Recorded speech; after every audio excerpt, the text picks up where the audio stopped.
দুপুরে খাওয়ার টেবিলে বসে বাপি হঠাৎ বলছে যে চলো স্পিল খুলেছে, গিয়ে দেখে আসি। শুনে আর দেরি না করে ঝটপট রেডি হয়ে গেলাম। খুবই সংক্ষেপে আজকের এই যাত্রা আপনাদের সাথে শেয়ার করব।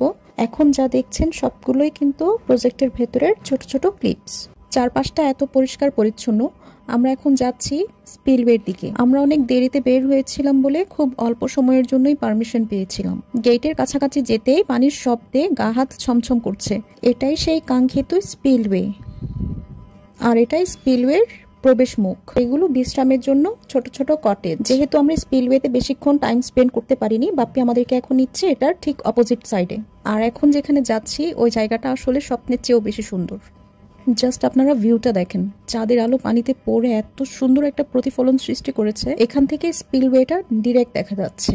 নদীতে পানির স্রোত, গর্জন, চাঁদের আলো সবকিছু মিলে ভয়ঙ্কর রকমের সুন্দর ছিল, যেটাকে আমরা সোজা বাংলায় চোখ ধাঁধানো সুন্দর বলে থাকি। ওখান থেকে বের হয়ে চলে গেলাম কিছু খাবো বলে। এগুলো সোলার প্যানেল।